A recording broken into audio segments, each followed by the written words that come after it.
and welcome to the Illinois Association of Park Districts Parkcast. I'm Wayne Utterback, Director of Communications and Digital Content, and I'm pleased today to be joined by Ralph Schultz, Chief Operating Officer for the Forest Preserve District of Will County. Thank you so much for joining us, Ralph. Thanks a lot for having me, Wayne. Now, there's a few subjects I'd like to touch on today, both related to just your district and the pandemic and how all that's going right now. But I was wondering if you could start by just giving an overview of your forest preserve and some of its unique features. Sure. So our district, we're located about 30 miles southwest of Chicago, Will County. County seat is the city of Joliet. We manage about 22,500 acres across the county, and that's broken up into 81 different sites, and 53 of those are open to the public. We manage about 125 miles of trails, regional trails that crisscross the county north to south and east to west. Many of those trails we manage in partnership with local municipalities and park districts. We try to work together to stitch together that whole open space network in Will County. So it's made up of, forest preserve owned lands. It's made up of municipal and park district lands. We have state lands, federal lands. So all of us working together to kind of create that, again, that open space network. Now, what's visitation been like since the pandemic started? Well, we've seen visitation has really skyrocketed. We don't keep counts. We don't have counters, but based on just our own observations and our police department's observations in the field, we've seen use increase quite a bit. Now, our visitor centers, not so much, because obviously through the pandemic, we were open, then we were closed, and then we were open, and then we were closed, and then we're open again. And there's limitations on those, but even still, we have noticed quite a few people who frequent those areas. And to address that, where people couldn't get into our nature centers or our museums to experience and to learn, we sent our naturalists out into the field. And so we created a program called the Roving Naturalist, and they went out and they met up with people who were using the preserves and presented different elements of our nature to them. Now, were there any particular uses that surprised you? Any particular areas where you saw a lot of attention or action, people moving around, wanting to experience something in the forest preserve? Well, I think the greatest amount of use we saw was actually on our trail systems, and the trail systems that were what I call close to home. So Will County is somewhat rural, but somewhat urban. So we're split about half at Interstate 80. North of Interstate 80 is much more developed than the area to the south. And so those areas to the north where communities and forest preserves kind of converge on each other, we noticed quite a bit more trail use there. And what was not surprising, it was a nice thing to see, was a lot of families, a lot of family use, that family unit out walking together, or jogging or biking, doing those kinds of things. Because I think, early on in the pandemic, when we were shut down and we were slowly kind of reopening up, a lot of folks, moms and dads, were at home. And their kids were at home, and we got to see a lot of them going out and experiencing, our forest preserve sites together, which was, it's kind of nice to see that. Now, what's the community response been like? Obviously you guys have been a good outlet for folks to get out and about and get to do things, but what have you seen?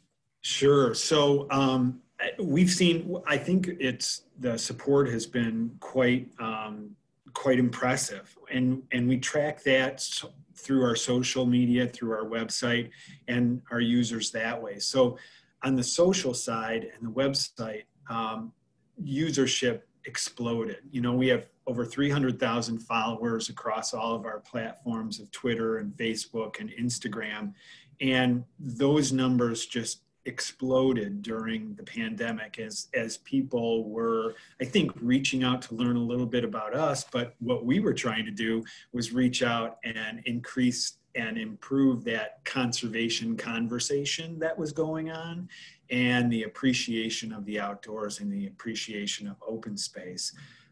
So we saw an explosion there. And we also did some rather innovative things. You know, we pivoted hard, really fast, right? Since all of our nature closed down, the schools closed down, and our visitor services folks created 14 different online tracks that our local schools could use either in the classroom or via remote learning, whichever was working for their students.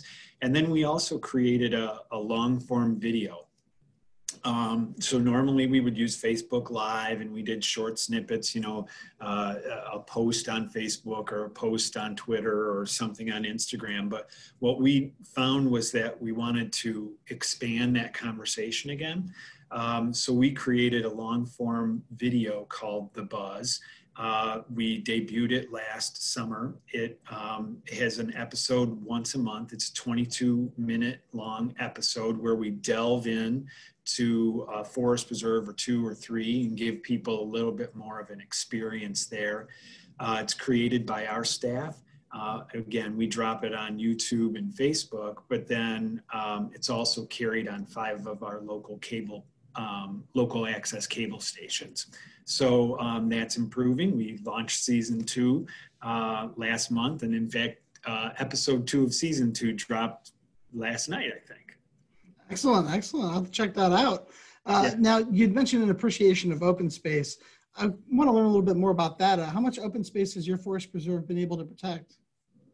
So we have about 22,500 acres under management right now.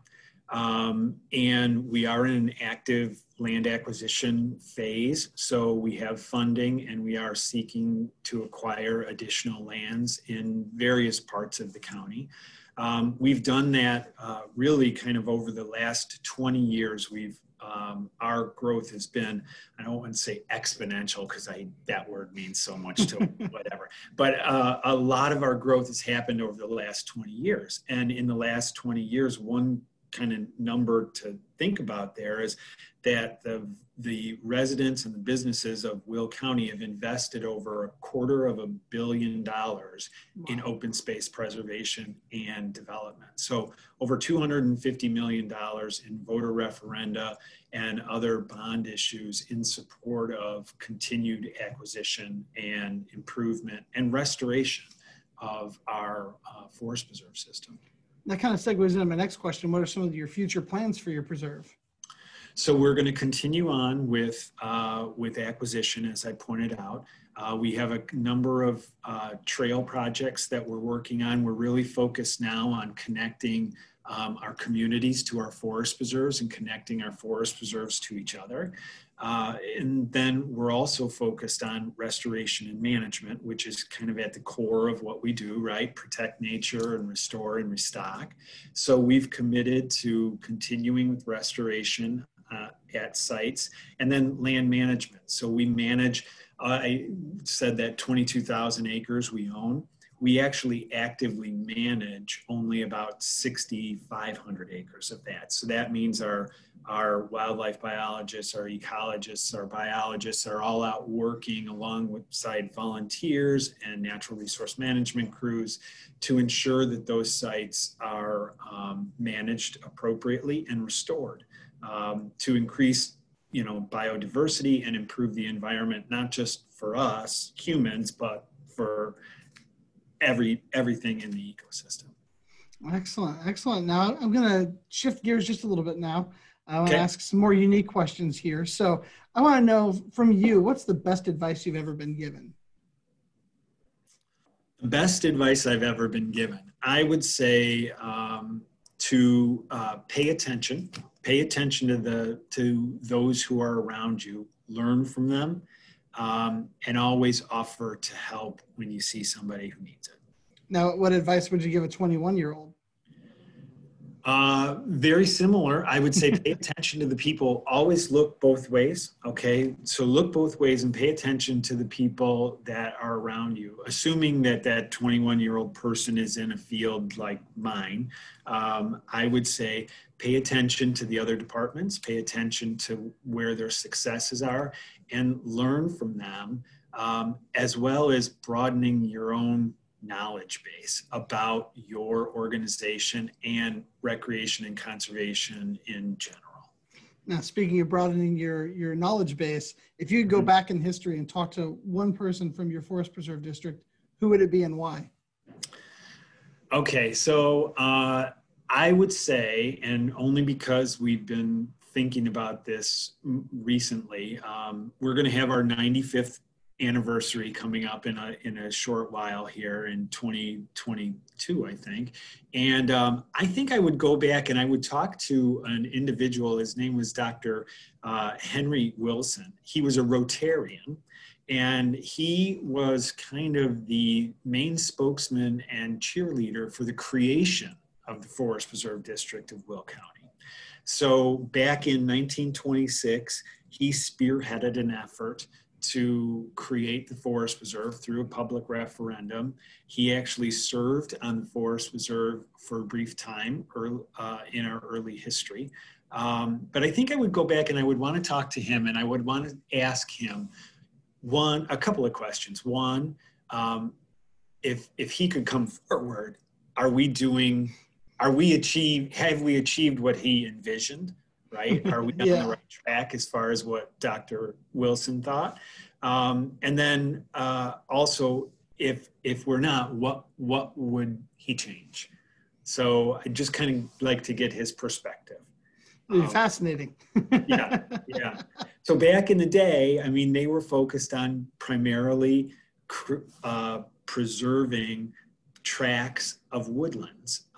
Obviously today we do a lot of different things, but it was preserving these tracts for people to recreate in. And I think we're still doing that. Oh, I know we're still doing that, but I would wonder what he thought about how we've expanded since then. I would love to know the thoughts of the forefathers of some of our forest preserves and how they would view how things are going now, especially in light of the pandemic. I'd love to get their thoughts on that. Yeah, exactly. Now, speaking of your Forest Preserve District, what's one thing you want your constituents or users to know about your Forest Preserve District? One thing I would want them to know is we're open and free and accessible to everybody. Communicate with us, we'll communicate with you. There's never a comment that we don't read, that we don't pay attention to, and that we're there to serve you, right? So when I said before the Will County residents invested in the Forest Preserve, we're the stewards of that. They have empowered us to do that. And so I think that they should feel very comfortable with having a conversation with us about their communities, about nature, and about what we do. Well, I appreciate you having a conversation with me here today and taking some time out of your day to talk. And I thank you for all the work that you're doing. You're giving people such a wonderful outlet, especially in really trying times. So thank you again for joining me. I really appreciate your time. Okay. Thanks, Wayne. Thank you.